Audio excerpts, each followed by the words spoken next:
자, 그러면 이제 5번 문제 볼게요. 자, 다음과 같은 비판의 대상이 된 정부의 정책에 대한 설명으로 옳은 것을 보기에 모두 고른 것은. 자, 여기에서 이제 그 핵심 키워드는 그 밑에 있는 민족적 민주주의를 장려한다. 거든요. 그래서 이 민족적 민주주의는 누가 내세웠냐면 그 1963년에 대선에서 박정희가 내세웠던 거야.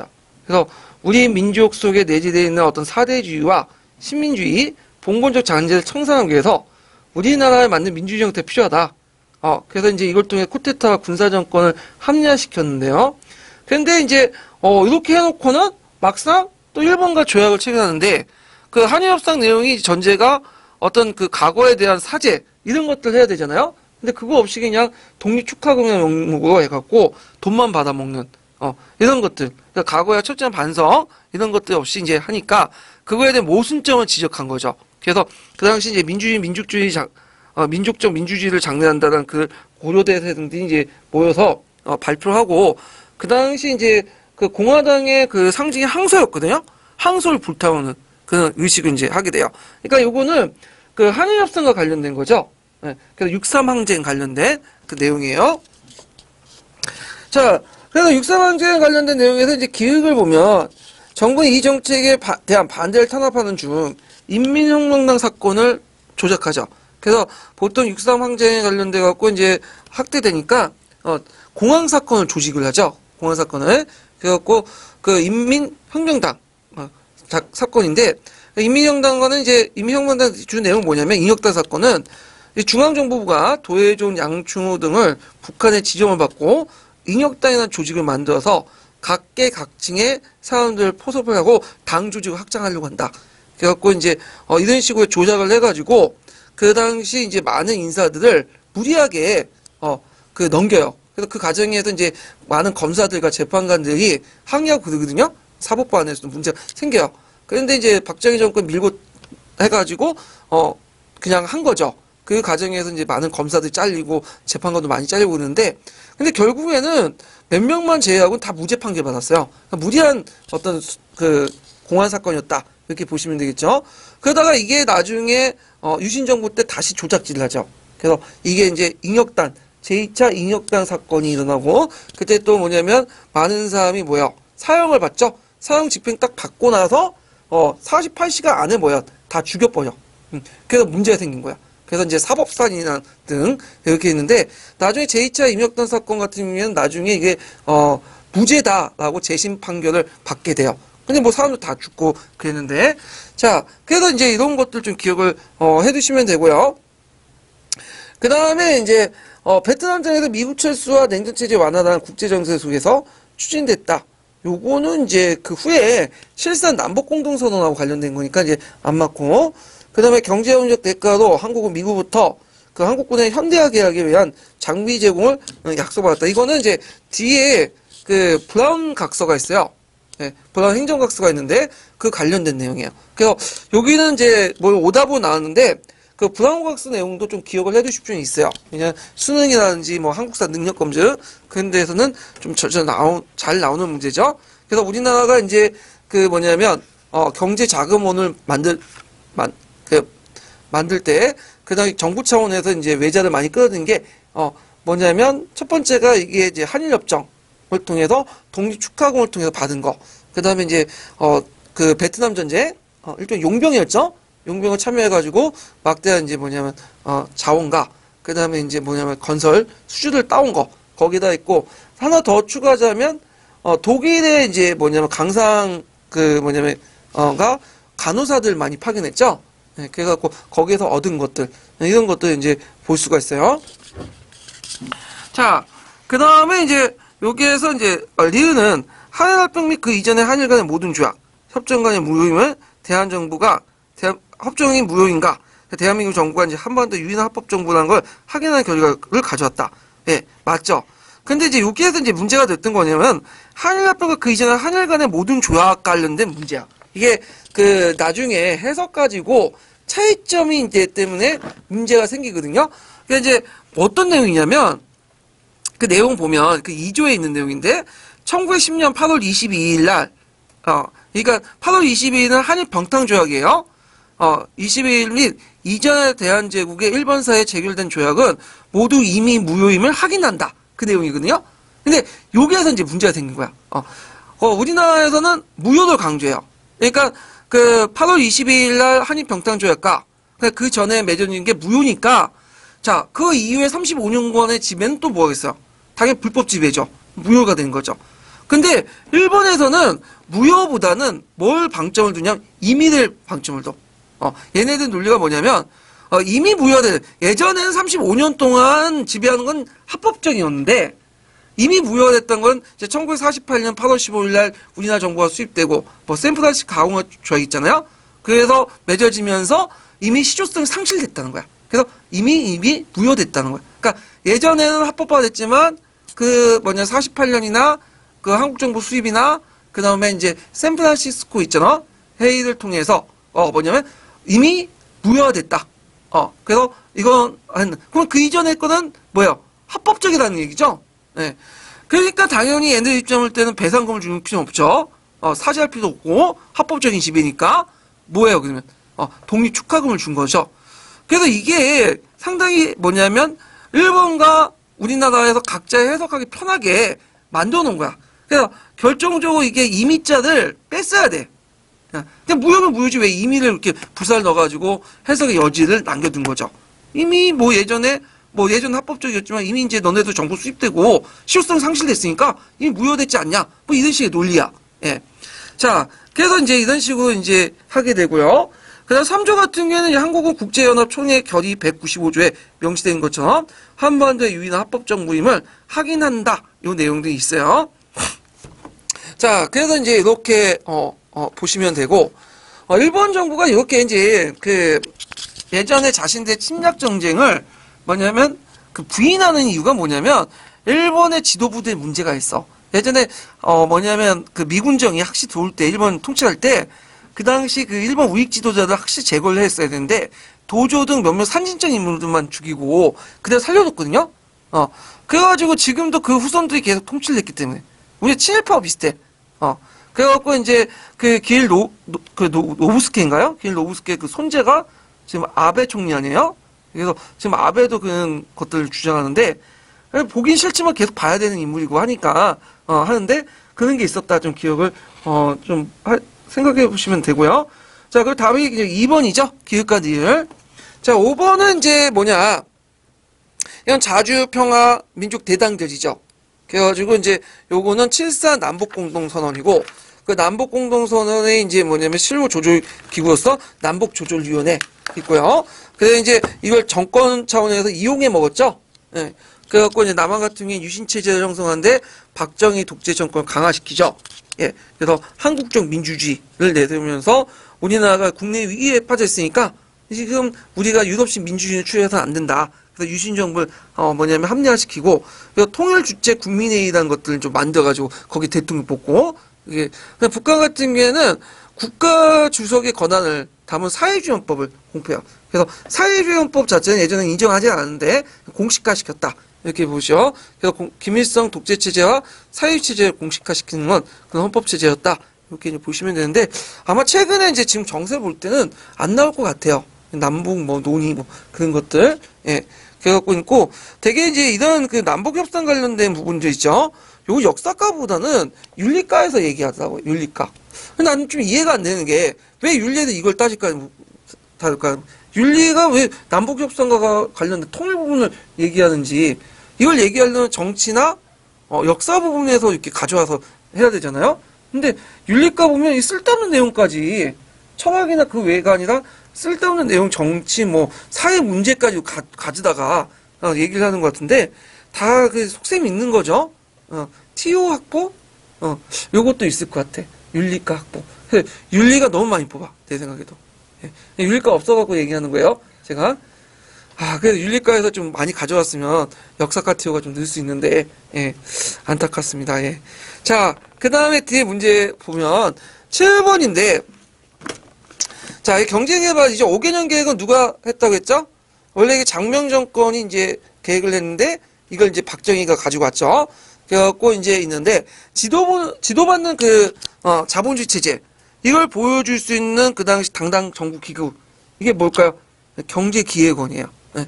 이 경제기획원은 상당히 끝판이 있는 거야. 오늘날만 하면 재무부하고 기획예산처를 합쳐놓은 거야. 그래서 이제 여기를 통해서 뭐냐면 자금을 분배받아서 정부 예산을 통해서 산업 자금을 철저히 관리 감독을 하는 그런 것들을 하죠. 예. 그래서 이런 경제기원은 이제 예산 편성과 진행, 경제개발 수입, 물가 안정, 대외경제 정책을 총괄하는 그런 것도 있고, 경제기획원의 장관은 부총리급으로 대우받죠. 그래서 그런 내용들 좀 기억을 해두시면 돼요. 그 다음에 이제 나시기 때 그 결과적 외화 조달에 기여한 역사 사실을 두 가지 쓰시오. 뭐와 뭐죠? 아까 전에 이제 그 외화 소득의 조달에 있어 외자 도입에 중점을 두면서 정부 보유 달러를 산업 목적에 의해서 계획조사했는데 이때 정부 보유 달러죠. 정부 보유는 누구부터 받은 거예요? 베트남 파병이라든지 한일 정상 회담을 통해서 받은 거죠. 청구권을 통해서 받은 자금들 썼다. 그 다음에 이제 민간 자본은 누구한테 유치했다고 했어요? 재벌들. 재벌들이 나가서 이제 민간 자본들도 유치하고 국제금융시장에서. 자, 그 다음에 이제 7번 문제 볼게요. 8번 문제. 이것도 이제 박정희 시대 때 이제 얘긴데 이건 박정희 군정 시대 때 내용이에요. 그래서 다음 조치를 취한 대한 설명 옳은 것은 그래서 이거는 이제 뭐와 관련된 내용이냐면 박정희 시대 때 군정 시대 때 화폐 개혁 내용이죠. 그래서 우리나라는 총 3번에 거쳐서 화폐 개혁을 해요. 그래서 1, 2차 경우에는 이승만 정부 때 했고요. 이때 했던 거는 3차 화폐 개혁이에요.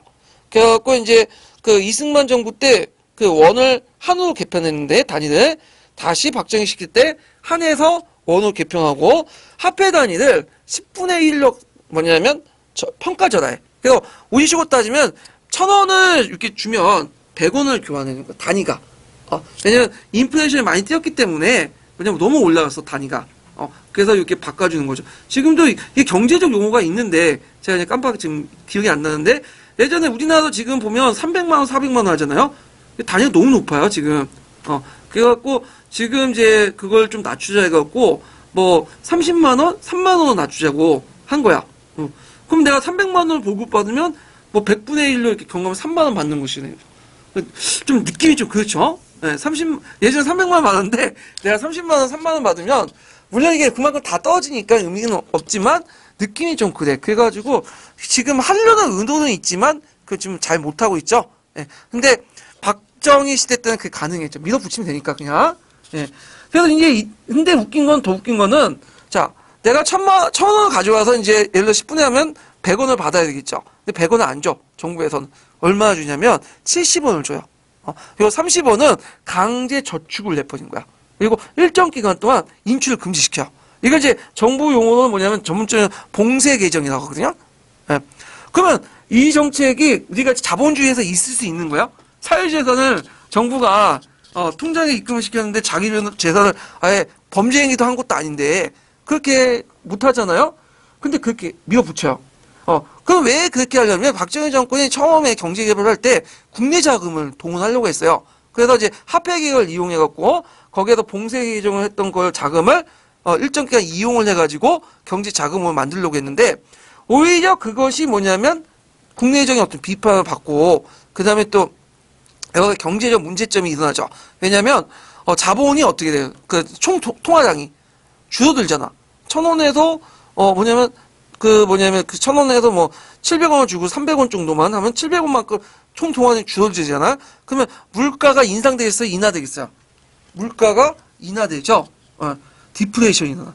디플레이션은 상당히 경제에 상당히 타격을 주죠. 그래서 그때 이제 가정이 경색되고 뭐 기업 가동률이 이제 저하되고 생산 위축 같은 이런 것들이 일어나니까 결국에는 풀어요. 이거 안 되겠다 해갖고 풀고 대신에 어떤 방식으로 한일 국교나 월남 파병 그다음 재벌들에게 돈 구해오라고 그런 식으로 외자 도입 방식으로 이제 뭐냐면 그 정책 방향이 바뀌어지죠. 예. 그래서 요런 거 보면 박정희가 예전에 그 공산당의 활동을 했다는 걸 보여주는 것 같아. 조선공산당. 왜냐면 남노당이죠. 그래서 이거 완전히 사회주의 방식 아니야. 그 와가지고 남의 재산 뭐 사유재산 침해하고 그럴 것 같은데 약간 이제 그런 것도 있다는 걸 보시면 되고요. 그 다음에 이제 2번을 보면 저유가 저금리 달러 가치 형상이 일어났는데 요거는 1980년대에 일어난 3절 형상이야. 예. 그래서 이제 전두환 대통령 때 일어난 거죠. 그래서 이거는 국내 정책보다는 미국 정책하고 관련돼 갖고 일어났는데 요거 관련된 거는 뭐 네이거노미스, 스태그플레이션 막 있는데 우리는 알 필요 없고 그러니까 그 당시 전두환 때 3절 형상으로 호황이 있고 최초 우리나라가 수출을 통해 돈을 벌어. 예전에는 맨날 재정 적자였거든요. 적자로 했는데 이때부터 100억 달러의 흑자를 봐요. 최초로. 그래가지고 이제 나름대로 수출에 이제 뭐냐면 큰 돈을 버는 그런 것도 있었다. 그래서 저금리 저달러 형성을 통해서 우리가 막대한 이득을 챙기는 그런 것들인데 대개 보면 이런 형성들이 없어 보여. 왜냐면 그 달러 가치가 하락하면 고유가가 돼요. 이게 상대적으로. 그리고 이제 고금리가 되고 근데 이게 이상하게 불려 떨어져가지고 뭐냐면 이런 3절 형상들이 나왔다. 이렇게 이제 보시면 되고요. 자, 그 다음 브라운 각서 체결로 도입된 차관을 간략하게 시행했다. 요거는 이제 미국 베트남 파병이죠.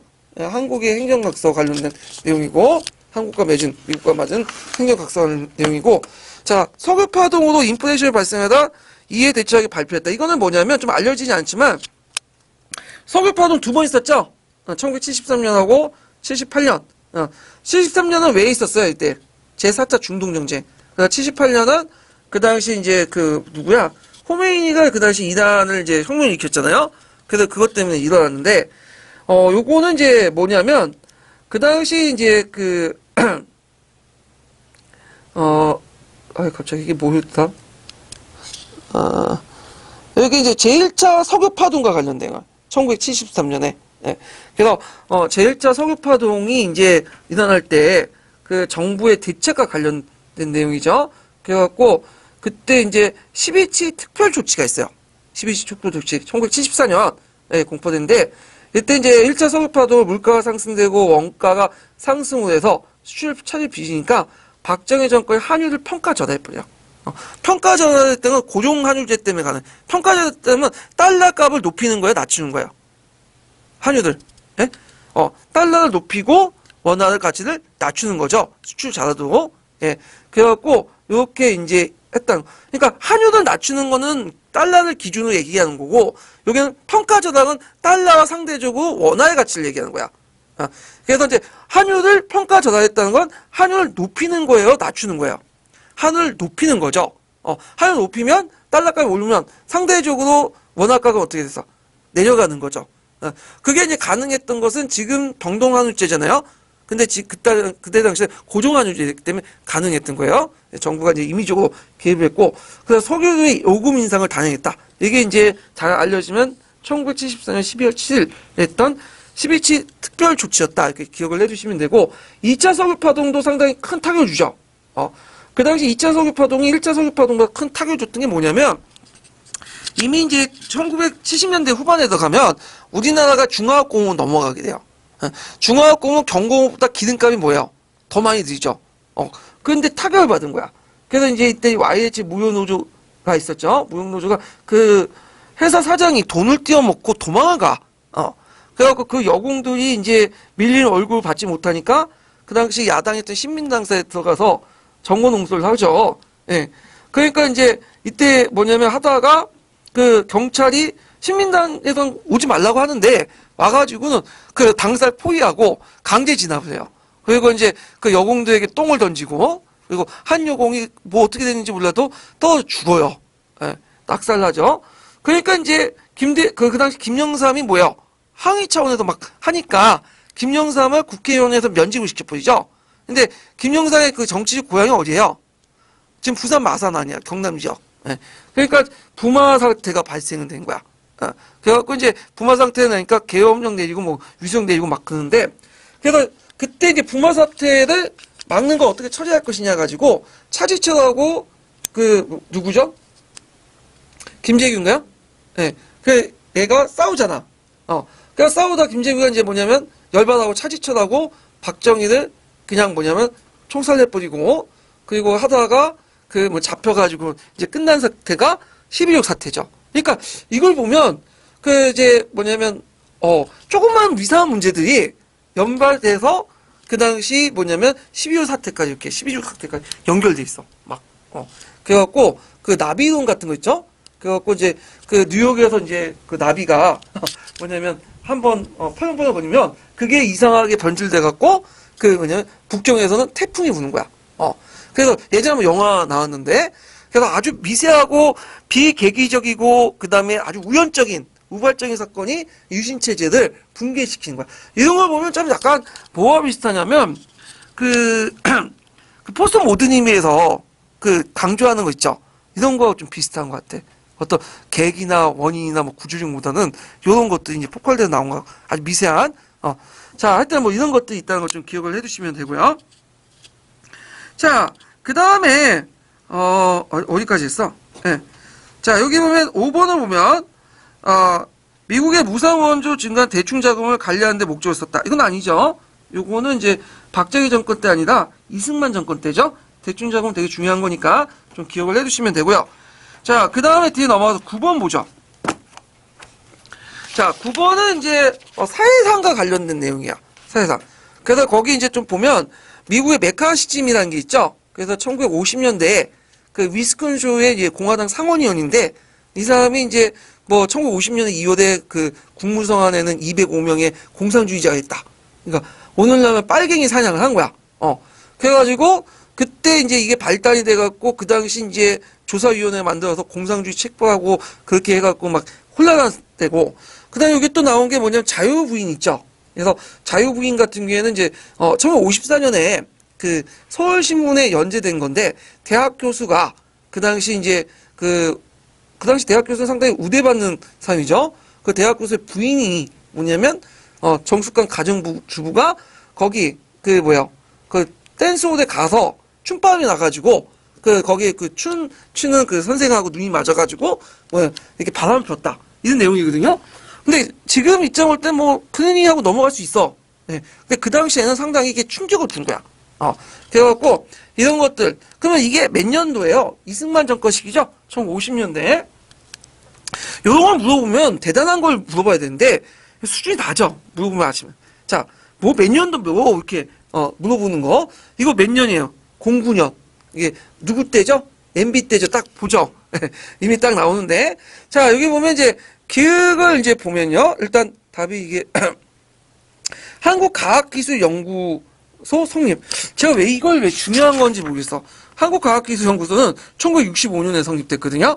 그래서 국가의 과학기술 능력 향상과 기초응용과학의 연구 등을 목적으로 성립했고요. 그 다음에 하여튼 박정희 정권 때이기 때문에 맞지가 않죠. 근데 이런 게 중요한 건 아닌데 이렇게 했고 그 다음에 이제 요게 니엘을 보면 대한민국 학술 개헌. 자 이것도 1952년이야.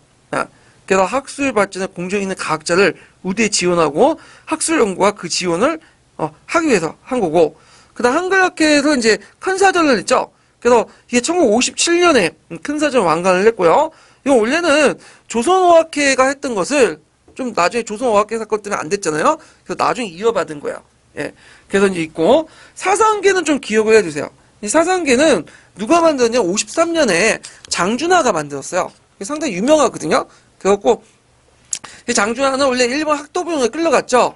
그래갖고 도망쳐 나와서 임시정부 한국 강복군에 들어가야 돼요. 그래서 그 당시 OSS 그 훈련까지 하다가 마침 뭐냐면 해방돼갖고 이제 못하게 되는데 누구하고 비슷하죠? 박정희하고 비교하죠. 네, 그래갖고 이제 했는데 자 이승만 정권 때 사상계를 발견해서 이승만 정권을 비판하고 박정희 정권에 들었으니까 또 비판해. 그러다가 나중에 그 1975년에 김지아 아시죠? 오적을 씻었다는 이유로 해서 뭐냐면 폐간 처분하다가 이 사람이 1975년 8월 17일 날 그 포천에서 약사봉에서 초등학교에서 의문의 사고를 당해요. 그래갖고 이제 그 예전에 12년도인가 그때 박근혜 통치 시기 때 그 당시 이제 뭐가 있었냐면 장준하 시체를 다시 꺼내다가 부검을 했어. 부검을 했는데 그 뒤통수가 깨졌어요. 그러니까 자연사 하는 게 아니라 낙조 그러니까 그 신발을 그러니까 다리 헛받아가지고 밑에 떨어진 게 아니라 헛다리 지어서 그 뭐냐면 누군가 뒤에서 가격을 해가지고 이게 남아 있어요. 이게 머리통이 깨지면서 떨어진 거야. 아니면 누가 밀어서 그러니까 누가 가격에 쥐어놓고 떨어뜨린 건가. 자 그래가지고 했는데 불구하고 그냥 넘어가 버렸죠. 예. 그 의문사인데 내가 되는데 그냥 자살한 것보다는 그 뭐냐면 박정희 정권이 죽인 것 같아. 그 왜냐면 그 당시 이제 그 장준하가 이 사람이 이제 군인 출신이거든요. 그 돌아다니면서 뭐냐면 박정희의 반대 쿠데타를 계획을 했다고 그래요. 들려오는 소문에 의해서는. 그래서 박정희가 그걸 사전에 알고 중앙정부 시켜갖고 죽였을 가능성이 되게 높다 이렇게 보고 있는데, 자, 하여튼 이 장준하 좀 기억을 해주세요. 사상계. 자, 그 다음에 이제 뭐예요? 이게 답이 그러니까 5번이죠. 니은, 디귿, 리을. 네. 근데 제 생각에는 이 문제 안 나올 것 같아 이거. 사상계나 좀 나오고 나머지는 다 쓸데없는 문제예요. 이런 것들은. 자, 그 다음에 이제 10번 문제 볼게요. 10번 문제. 요번에 시험 문제 나왔던 거죠? 자, 기역에 들어갈 말 쓰고 니은의 멍칭을 쓰시오. 그리고 디귿을 통해 성장한 산업, 업종 두 가지를 포함해서 1950년 한국 경제 특징을 서술해 보시오. 이렇게 했거든요. 자, 일단은 기역은 이제 파요 해방 후에 10년을 경과하고 무슨 재산 처분일까요? 기속재산. 줄여서 적산이라고 하거든요. 똑같은 말이에요. 기속재산. 적산인데, 요거는 미 군정 때부터 해서 이승만 때까지 계속 됐어요. 그 적산 안에 보면은 되게 많아요. 토지도 있고, 그 다음에 기업도 있고, 임야도 있고, 일본인이 남겼던 어떤 동산, 부동산. 그런데 거의 부동산이죠. 동산은 가져갔을 거고, 얘네들이. 자, 그 다음에, 본법은 이제 부정이득자를 하나에서 1954년 7월 1일부터 1962년 5월 15일까지 다음 각 항목에 하나에 해당하는 자를 말한다. 자, 그래서 이 53년 7월 1일부터 이제 61년 5월 15일까지는 어떤 통치기예요? 이승만 통치기죠? 그래서 이걸 얘기하고, 국공유 재산이나 거기에 적산 매매 계약이나 임대차 계약에 의해서 이익을 침해한 점, 이는 계약 등으로 인해 취득한 점, 취득한 점 유에 의해서 총 1억 획 상단의 이상의 부정이득 취득자. 그러니까 그 당시 적산을 배분을 했거든요. 근데 적산 배분하는 과정에서 많은 문제점이 생겨. 그래서 원래 이제 미 군정 시기 때 적산은 그 뭐냐면 일부 그 한국인 관리자들에게 뭐냐면 한국 관리자들에게 이제 뭐냐면 관리라도 맡겼어요. 예. 그리고 그 당시에 이제 어떤 논의가 있으면 그 우리식으로 따지면 그 우리사 조합처럼 우리사 주주처럼 그게 뭐냐면 노동자들이 돈을 모아갖고 경영권 기업 경영권을 이제 뭐냐면 해소하려고 했거든요. 근데 미군정이 거부했어. 그거는 왜냐 빨갱이한테 넘겨갈 수 있다고 해서. 그런데 저희 나중에 이승만 정권이 등장하고 나서 또 적산 기업 있죠. 이걸 처분하는 과정에서 어떻게 처분했냐면 연고지가 있는 사람에게 넘겨준다고 했어. 그 기업에. 근데 그 기업의 연고자가 누구겠어요? 예전에 미 군정 때 그것을 대신 위탁 관리했던 사람들이에요. 대부분. 어떤 사람이냐면 예전 친일파들이 주로 했거든요. 그래서 요 과정에서 또 이승만 정부가 뭐냐 돈을 주고받고 하는 과정에서 정경유착이 일어난 거죠. 자, 그 다음에 이제 금융기관은 또 융자를 받고 총액 5천만 이상의 정치자금을 제공한 자. 이 사람이죠. 그래서 확실히 이렇게 뒀어. 그래서 그 전에 이제 부정축제 처리법 같은 경우에는 이게 아마 저 기억이 이제 잘 안 나는데 3천만 한을 뭐냐 자발적으로 납부한 자 이렇게 한 거야. 그 아까 얘기했죠. 자발적이라는 게 문제가 있다고 했죠. 이걸 입증을 해야 돼. 누가 입증해야 될까 그거. 지금도 그렇지만 검찰이 입증해야 되냐. 내가 뭐냐면 자발적이 아니라 이승만 정권의 이렇게 뭐냐면 분위기 때문에 강압 때문에 어쩔 수 없이 낸 거다. 누구처럼 지금 이렇게 강변을 내버리면 뇌물죄가 성립이 안 되는 거죠. 피해자가 되는 거냐 자기가. 그러니까 이것 때문에 이제 이게 흐지부지 된 건데 아까 얘기한 것처럼 박정희 정권이 등장하면서 규정을 객관적으로 5천만 하는 이렇게 딱 해놓은 거야. 그러니까 5천만을 하면 무조건 뭐냐 막대한 벌금이 때리는 거예요. 예. 자, 그다음 외국물자 구매 외환 또는 외국물자 구매 배정. 이건 아까 말했지만 뭐하고 관련됐다고 했죠? 구매 그 배정은 그 당시 이제 미국에선 원조 물자 있죠. 그래서 미국이 원조를 해줄 때 달러 직접 지불을 한 건 아니에요. 아까 얘기한 것처럼 먼저 그 커터를 정해가지고 뭐예요? 외국 물자를 수입할 수 있는 권한을 준 거죠. 예. 권한을 줄 때 정부가 나눠줄 때 정부의 정치자금 된 사람들 먼저 나눠주게 된 거야. 그래서 그걸 이제 받고 권한을 해서 위임장을 받고 미국 정부에 가면 미국 정부가 돈을 줘요. 돈을 주면 그 돈을 그냥 멋대로 쓰는 게 아니죠. 그 한도 내에서 사와가지고 다시 국내에 도입해서 팔고 그 판 것을 다시 일정한 금액을 누구한테 주는 거야? 한국 정부에 주고 한국 정부는 미공법에 의해서 대충 자금을 적립해 놓는 거예요. 이해되시겠죠? 예. 그래서 이제 이런 것들. 근데 그 막대한 이득을 챙기는데 이런 과정에서 누가 성장하냐? 재벌들이 등장해요. 그래서 정경 유착을 통해서 재벌의 흑역사들이 요때부터 한 거야. 그래서 지금도 계속 정경 유착이 끊어지지 않잖아. 말로는 이제 끊어진다고 하지만 잘 안 돼요, 지금. 예. 자, 그러면 이제 기속재산 있고, 그 다음에 부정축제 처리법. 그건 다 부정축제자 처리법이죠. 요게 나오는데, 요거는 이제 요번에 최순실 게이트와 관련돼서 아마 낸 것 같아. 딱 맞아 떨어지잖아. 완전히 뭐예요? 딱 이렇게 보면 그냥 판박이죠, 완전히.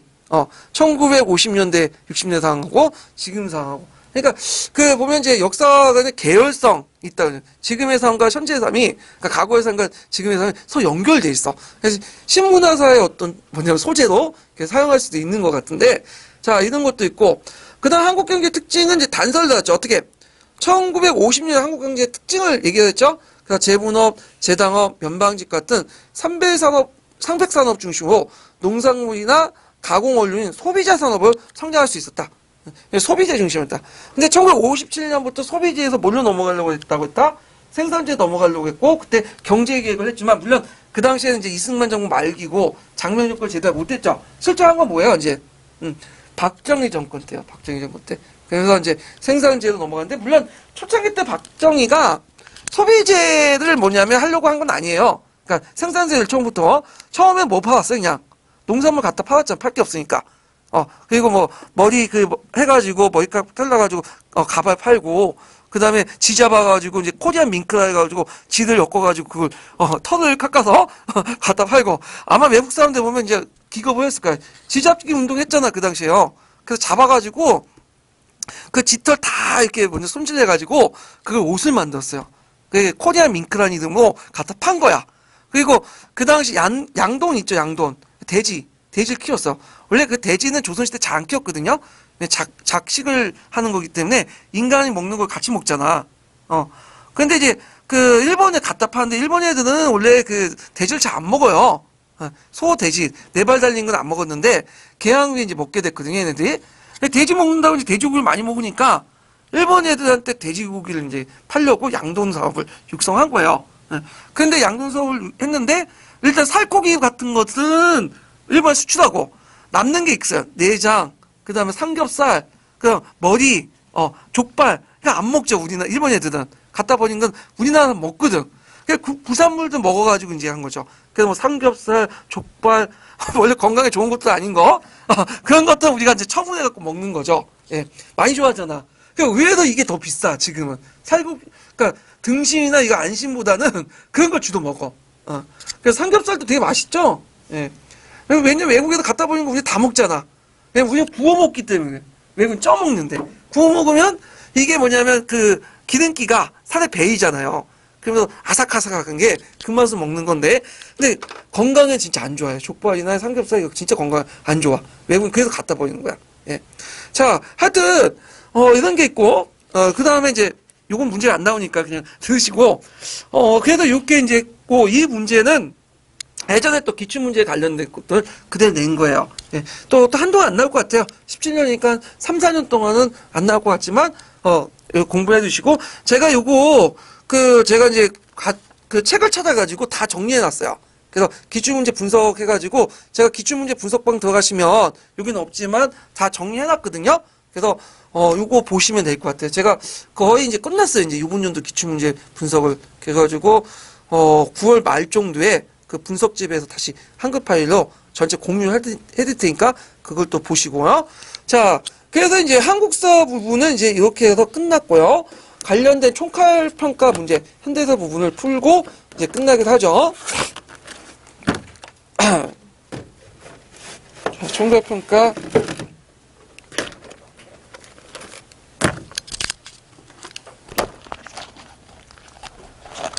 몇 페이지부터 현대사냐면,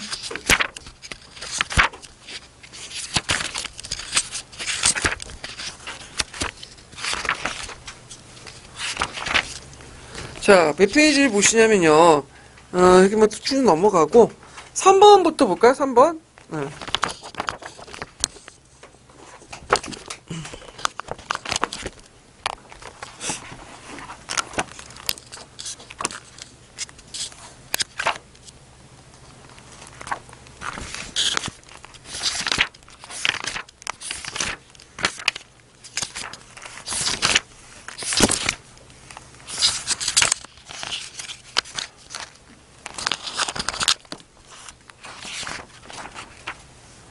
자, 여기 이제 3번은 이승만 정읍반응인데, 그 정읍반응의 요지는, 그 당시 이제 강국집권 시대적 상황을 고려해서 이제 열자인을 쓰라고 하는데, 쉽죠? 뭐 때문에 그런 거예요? 남한만의 단독정부 수질. 이렇게 쓰시면 되고요. 그 다음에, 이때 이제 이승만과 생각 달리 김구의 구체적 활동. 자, 이승만, 김구는 공통점이 뭐예요? 공산당을 시달한다는 거야. 이거 공통적이고, 그다음 또 하나가 뭐죠? 정치적 입장에서, 이 사람은 반탁이에요. 근데 차이점이 있죠. 뭐죠? 이승만은 단독정부, 그 다음에 김구는 좌우합작 통일정부 이렇게 구성이 있죠. 그래서 단독정부, 단일정부 이렇게 차이가 있다. 그래서 이제 기국부에 이제 처음에 이승만하고 김구가 처음부터 사이가 안 좋았던 게 아니에요. 처음에 되게 사이가 좋았어. 그래갖고 김구가 혼자 뭐냐면 임시정부 구성할 때 이승만이 물론 이제 많은 돈은 이제 사익을 다른 여자한테 갖다 바치고 그랬지만 일부 돈을 또 빼가지고 김구한테 보내주기도 하고, 그 다음에 김구가 이제 먼저 나이가 좀 어리거든요. 이승만은 이제 모셔가지고 형님하고 이게 지냈던 사이야. 근데 언제부터 갈라졌냐? 요 이제 단독정부 수립 문제, 요거 가지고 이제 싸우기 시작하고 결국에는 이승만에 의해서 죽게 된 거죠. 예. 그래서 이제 있고, 그 다음에 이제 4번은 제가 한국사 능력 검증 시험을 이제 모방을 해갖고 이제 딴 거예요. 이거는 한국사 능력 검증 시험에 요 내용들인데, 제가 이제 그림이 애니메이션이나 뭐 그림 편집해가지고 문제를 많이 만들고 싶어도 제가 그런 기술은 없어요. 그래서 이거 만들면 무궁무진하게 이제 만들 수 있는데, 나중에 편집 기술 배워가지고 한번 만들어 볼게요. 그래서 요번에 제가 모의고사 만들 때 애니메이션을 한번 만들려고 했는데 도저히 안 되겠더라, 그거는. 그래가지고 그냥 대화 형식으로 이렇게 처리한 식으로 문제를 만들었거든요. 예. 자, 하여튼 4번을 문제 보면, 다음은 이승만 정권 때 대통령 선거 구호다. 현직 대통령 이승만이 이 선거를 출마할 수 있었던 개헌안을 한 줄이내 쓰고, 그 다음 다의 통일정책을 쓰시오. 그 다음에 이제 이승만의 통일정책 비교해서 60자 이내 쓰시오. 그리고 가정당과 한민당의 관계를 20자 이내 쓰시오 하는데, 자, 못 살겠다 갈아보자. 뭐죠 이거? 민주당이죠. 그 당시 이제 삼성 개헌 4.352 개헌안이 통과되니까 이제 야당들이 합쳐서 만든 게 민주당이잖아요. 갈아봤자 벌 수 없다.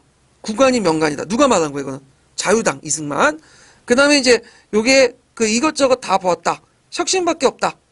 이거는 뭐와 관련된 내용이죠? 진보당. 요런 내용들이죠. 그래서 이제 이런 것들 이제, 근데, 제가 4.352는 개헌인데, 직선제 개혁, 발췌 개헌안 관련된 내용이야. 예. 그래서 이렇게 좀 기억을 해 두시고요. 자, 그래서 이제 요 내용들, 잠깐만. 이게 맞나?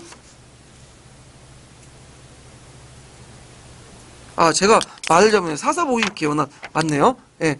그래서 제가 착각을 좀 한 것 같은데, 하여튼 초대 대통령 3선 제안을 철폐하고, 그 다음에 대통령 중심 헌법 개정, 통일정책, 이런 것들 볼 때 이제 이승만은 외부적으로는 이제 공식적 유엔 관리안의 남북한 자유선거 이런 것들을 주장했지만, 그 다음에 이제 무역을 통해 북진 통일론 이런 것들을 실제로 주장했고, 조봉황은 뭐 때문에 했죠?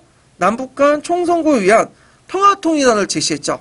예, 이런 내용들 좀 기억을 해두시면 돼요. 그래서 4.352는 개헌안인데 제가 착각했어. 아까 지금 직선제 얘기했잖아요. 이건 발췌 개헌안이고, 예.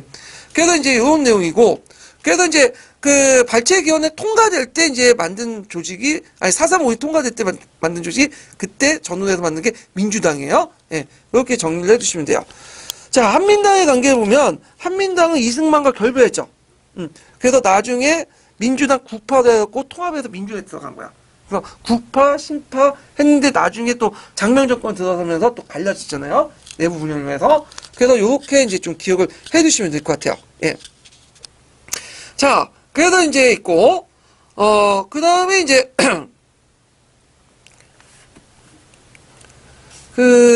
문제를 또 풀어보면,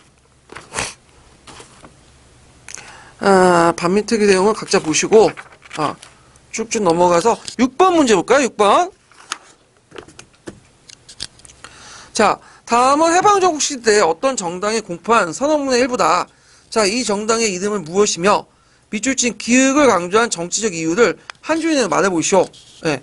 그 다음에 이제 니은의 인민공화국 창치한 이유를 말해보고 디귿의 건국준비위원회 강령과 의의를 쓰시오. 이렇게 했는데 요 관련된 내용은 이제 예전 기출 사료를 이제 응용해서 이제 봤는데 자, 여기 기획의 정당은 뭘 쓰셔야 될까요? 여기는 자, 한민당 쓰셔야 되겠죠. 그래서 우리는 국내적 사상으로 통일하고 결속을 공개하고 해로부터 더한 우리나라 대한민국 이정부. 자, 이건 임정봉대론 주장한 건가? 한민당. 정치적 이유가 뭘까요? 기획을 강조하는 정치 이유. 자, 여기에서 아까 말한 것처럼 이 한민당에는 친일파로 구성되어 있죠? 그래서 자신의 정치적 정당성이 없기 때문에 누굴 끌어들인 거예요? 임시용으로 끌어들여갖고 자신의 정치적 정당성을 확보를 했는데 이것도 초기 때 얘기고 나중에는 갈라졌죠. 예. 자, 그 다음에 창치한 이유. 자, 조선인민공화국으로 창치한 게 뭘까요? 그니까, 먼저 미군정부터 인정받아서 협상력을 인정받기 때문에. 그러니까 공화국이라고 하면 좀 대등해 보이잖아. 그래서 미군정이 들어오기 전에, 조선인민공화국을 창치했는데, 근데 이제 문제는, 건국준비위원회에서, 조선인민공화국으로 이렇게 바뀌는 과정에서, 좌우합작인 어떤 성격이 떨어져 나갔다는 거죠. 그래서 그 당시 여운형 중심으로 좌파들이 이제 하니까 안재홍 같은 중도 우파들이 빠져나가고 조선인민공화국은 먼저 자익 중심이에요. 다만 이제 요게 이제 지부들 있죠. 지부들. 그때 지부를 인민위원회로 바뀌었죠. 그때 인민위원회는 좀 이제 지역에 따라 우익도 있고 자익이 주도권을 장악하고도 있고 그렇죠. 그래서 이제 미군정이 딱 그러니까 미국은 아예 인정 안 했죠. 그래서 38도 이남의 모든 행정권 누가 갖고 있는다? 유일한 행정권, 통치권은 미 군정이 갖는다. 그래서 집중 통치를 하는데 이에 반해 소련은 다르죠. 소련은 인민위원회를 적극적으로 이용을 해요. 그래서 자기는 뒤에 물려쓰고 인민위원회를 내세워갖고 정치를 하는 방식이죠. 그래서 이런 것들이 좀 차이가 있다. 그래서 소련이 좀 뭐냐면 한국에 대한 정보를 좀 많이 알고 있었어. 예. 그 다음에 미국은 한국을 잘 몰랐어. 전문가 제하고는. 예. 그래서 이제 일본의 한 속주 정도? 일본인과 한국인을 동일하게 생각해서 이들을 해방군으로 들어온 게 아니라 마침 정복군, 점령군 행세를 한 거죠. 예. 자, 그래서 있고, 그 다음에 이제 건국준비위원회 강령과 외워두시라고 했죠. 자, 뭐라고 써야 되겠어요? 강령 완전 독립국가 건설, 진정한 민주주의 어떤 정권 수립, 대중생활 확보 외워두시고요. 의의는 통일전선 성격을 띤 해방 후에 국내 최후의 정치당체예요. 그래서 대중적 기반을 확보하면서 정치적인 공백기를 국내 정치와 친화를 담당했다. 미군정이 올 때까지 담당했던 것이 이제 건국준비위원회다. 이렇게 보시면 되겠죠. 자, 그 다음에 이제 여기 보면 이제 이건 7번을 각자 풀어보시고. 자, 9번을 볼게요. 9번. 자, 요번에 한번 시험 문제 관련된 내용인데, 자, 1950년대 미국이 미국법 485에 입각해서 우리나라의 미국의 인형농산물을 한국의 원조 물자로 나타난 도포이다. 가에 들어갈 명칭. 요거 대준자금. 이렇게 쓰시면 되고, 그 다음에 이제 용도 꼭 기억을 해두셔야겠죠? 아까 했던 미군의 유지비용, 미국 무기 구입, 그 다음에 이제 경제개발. 한정돼갖고 쓸 수 있어요. 그 다음에 농업구조와 산업구조의 변화. 농업구조는 상백산업의 발전으로 대위전, 그러니까 이거는 산업발전이죠. 대위전 신화보다 파행적인 산업구조를 낳게 되고 소비재 중심으로. 그 다음에 이제 농업구조는 국내 곡물가락 및 밀재배 농가 몰락. 4대 단성적인 강요, 단작과 강요도 만성적인 식량 수입국 전락되는데 지금도 우리나라는 만성적인 식량 수입국이에요. 네. 쌀은 자급되지만 지금 밀이나 이런 거 다 수입해 오잖아. 네, 이런 것들. 자, 그 다음에 이제 10번을 볼게요. 10번은 너무 많네, 이거는. 건너뛰고, 이거는. 네. 그 다음에 11번 잠깐 볼게요, 11번.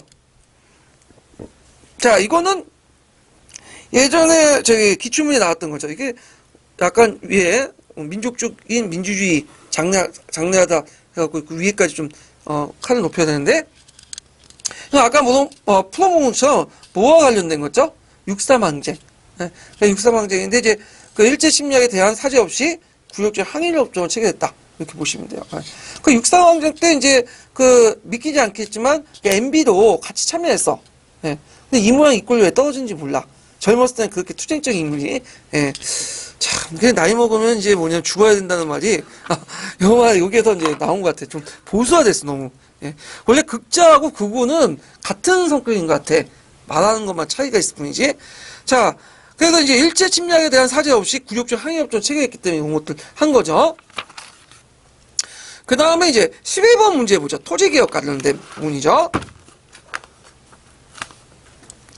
자, 자료 A와 자료 B는 남한의 농지개혁과 관련된 자료이다. 자, 자료 A 미군정 시기에 계획의 기속토지를 처리하기 위해서 신항공사를 해체하고 만든 기구 이름을 쓰시오. 자, 미군정이 이제 토지개혁을 하다가 또 만든 게 있죠. 중앙토지행정처. 외워두세요. 예, 시험 문제가 기출에 나왔기 때문에 나올 수 있어요. 자, 그 다음 밑줄에 니은에 국회 토지개혁안을 두 주인에 쓰고, 이것도 임용과 관련된 거 기출. 그래서 처음에는 국회 토지개혁안은 뭐예요?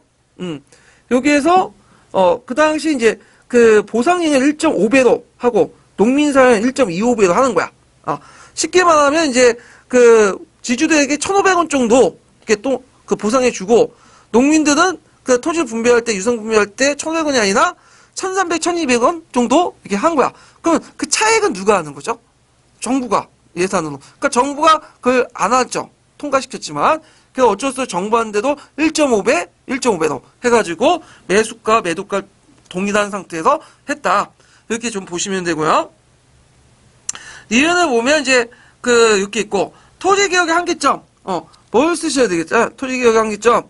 일단은 농지개혁 실시하기 이전에 이미 많은 소작지가 개별적으로 이미 매매를 했다는 거, 이미 강매를 했죠? 예. 그래서 이제 이런 것도 쓰시면 되는데, 요게 제가 이제 14년도에 기출문제 나온 건데, 요 다음에인가? 그게 문제 또 나왔어요. 보고 뺏긴 것 같아. 제 생각에는.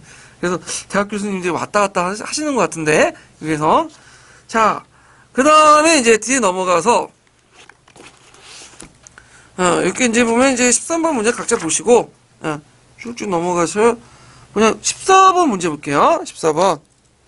이건 5.16 정변 때 이제 시장 혁명 공약인데, 자, 이때 설치했던 초헌법적인 최고 통치기구가 뭐죠?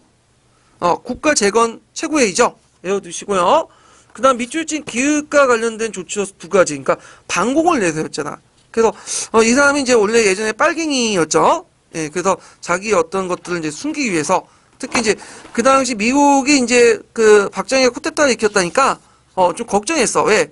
그 박정희가 예전에 자익경영이 있죠. 그것 때문에 했는데 그걸 이제 떨쳐내려면, 미국의 의구심을 떨쳐내면 자기가 그만큼 빨갱이가 아니라는 것을 보여줘야 될 거 아니야. 그래서 이런 반공 정책들을 상당히 강조했는데, 그래서 이제 빨갱이를 없어도 만들어야 되겠죠. 빨갱이를. 제일 편한 게 혁신계열들. 혁신계열들은 아까 얘기했잖아. 어떤 사람들이야, 되게. 예전에 이제 그 자업 합작을 통해서 평화적으로 통일하자. 그런 사람들이에요. 그래서 그 혁신계열들 아까 지금 얘기했죠. 뭐 통촉, 그다음 민족자주연맹, 그다음에 자업합작위원회, 그다음에 이제 그 1960년대 그 50년대 들어와서 우리가 진보당 있죠. 이런 거 혁신계열이고, 그 혁신계열 찾아서 이제 탄압을 하고, 그다음에 용공군자를 설치했는데, 용공군자는 여러분 알다시피 이제 그래요. 공산당과 동조해주는 이렇게 하는 건데, 갖다 붙이면 다 잡아들일 수 있죠. 그래서 진보적 정치인이나 노조, 학생 간부들 이런 것들 하고, 자, 그 다음에 요때 이제 그 쓰면 되고, 당시의 항일의 합의개혁 목적 아까 쓰시면 되죠. 국내 자금을 동원해서 경제기업을 동원하려고 했고, 문제점은 이제 봉쇄 개정 때문에 통화장의 축소로 해서 유통과정의 경색, 기업 가동력 저하, 생산의 위축 같은 악영향만 끼치고 결과를 초래했다. 이런 것들 쓰시면 돼요. 자, 그 다음에 이제 읽고 쭉 넘어가서 한 문제만 풀고 넘어갈게. 이제 끝나서. 예. 뭐냐면 18번 문제 풀어볼까요? 18번 문제. 자, 다음 글과 관련된 이승만, 장명, 박정희 정권의 경제정책에 관해서 각각 말해보고, 박정희 시대 때 밑줄 친 경제개발 계획을 주도한 경제기관을 써보시오. 자, 경제개발계획 같은 경우에는, 이게 2차 세계대전 때 이제 실시했던 거야. 2차 세계대전 때 이제 그 식민지에서 이제 해갖고 독립국가들이 많이 등장하잖아요. 그래서 이때 이제 그 독립국가들이 자본주의 산업경제를 하다 보니까 이게 지금 당장 뭐 시장에서 자율적으로 할 수가 없어. 그래서 경제개발 정책들을 해요. 미국이 주도를 한 거예요, 그거를. 예. 그래서 우리가 그 경제개발하면 우리가 독자적으로 한 것 같지만 실제로 미국이 뒤에서 다 조종한 거예요. 왜냐면 미국의 입장 올 때는 못 사는 지역에 꼭 항상 뭐가 사회주의 확산된다. 이런 신념이 있어. 케네디 정권부터 해갖고 그 뭐냐면 원조도 많이 해주고 그 다 이유가 있는 거야. 그래갖고 우리나라도 이제 미국에 가갖고 경제개발 계획 같은 거 배우고 오죠. 근데 우리나라가 그래도 잘 된 게 뭐냐면 경제개발 계획 정책을 실시한 나라들 다 100% 성공한 게 아니에요. 몇몇 나라만 성공했어. 그 중에 이제 그 대표적인 나라가 아시아의 네 마리 용. 지금은 많이 쇠퇴했지만, 한국, 홍콩, 뭐, 대만, 싱가포르 그런 나라도 있죠? 그런 나라들 되게 성공을 한 거야. 그래갖고 이제 해가지고 이 계획에 따라서 그 뭐냐면 그 이승만 장면 때 계획을 세웠지만 아직 이승만 장면은, 그렇게 이제 계획만 세우고 못했죠. 작년 같은 경우에도 이 사람도 경제제일주의를 내세웠어요. 네. 그래갖고 이제 경제개발을 했지만 그게 이제 박정희 쿠데타면 안 됐고 박정희 이어받아서 경제개발을 했고 그 주도적인 기관이 이제 뭐냐면 예전에 시험 문제 나오는 뭐였어요? 경제기관이 그 경제기획원이죠. 외워두세요. 예. 그래갖고 이제 3개년 계획은 이승만, 5개년 계획을 이제 수정해서 장면이 했다가 다시 이제 재수정해서 이제 5개년 계획을 1962년부터 시행을 했다. 이렇게 이제 기억을 해 두시면 돼요. 예. 그래서 이제 100년 전쟁을 보면 그 내용이 있어요. 100년 전쟁 그 한편에 보면 그 박정희가 정치를 이제 그 경제개발을 할 때 처음에는 중구난방 했나 봐. 그래서 그 화폐개혁도 이제 실패하고 그러잖아요. 그래서 미국 정부에서 이거 안 되겠다. 그래서 박정희에게 압력을 둬서 종전에 국내에 어떤 자금을 끌어다 갖고 개혁을 하는 것보다는 이제 외자를 도입해서 해라. 그래서 처음에 박정희가 저항을 했는데 미국이 계속 압력을 두니까 어쩔 수 없이 했는데 이게 이제 성공을 한 거야. 근데 이제 이걸 어떻게 하냐면 마치 박정희가 독립적으로 이렇게 뭐냐면 자기가 먼저 다 한 것처럼 얘기하지만 실제로 이때 뒤에는 미국 정부의 어떤 케네디 정부의 압력이나 이런 것 때문에 했다라는 게 있어요. 그게. 근데 100년 전쟁이 이제 그 프로그램 보면 지금 2편 만들어 놓고 이게 원래 그 2편 더 만들어야 되거든요. 2편, 3편까지 만들어야 되는데 중단됐어. 가처분 신청을 받았어. 방영금지를 했어. 유튜브 또 올려놓고 그게 신청하는 건데 그래갖고 왜 그러냐면 이제 그 뭐냐면 박근혜가 그걸 뭐냐면 이거 방영하지 못하도록 가처분 했죠. 시청해가지고 금지됐어요. 안타깝게 지금은 2편밖에 없어. 원래는 2편, 3편에서 박정희 정권에 대해서 비판하는 내용들이 더 있어요. 예. 근데 이걸 이제 박근혜 정부에서 뭘 해가지고, 지금은 없어. 그래서 지금 2편 내용은 유튜브에서 그 검색하면 나와요. 그 내용들. 근데 지금 교과서에 그런 내용이 실려있지 않죠. 예, 그런 것들 좀 기억을 해주시면 되고요. 자, 그래가지고 이제 이렇게 해서 했어요. 그 외에도 뒤에 보시면 문제가 많지만, 저희도 이제 밥도 먹어야 되고 힘들고 하니까 여기서 끝낼게요. 그래서 다음 시간에는 서양사 부분을 넘어갈게요. 예, 오늘 수고하셨습니다.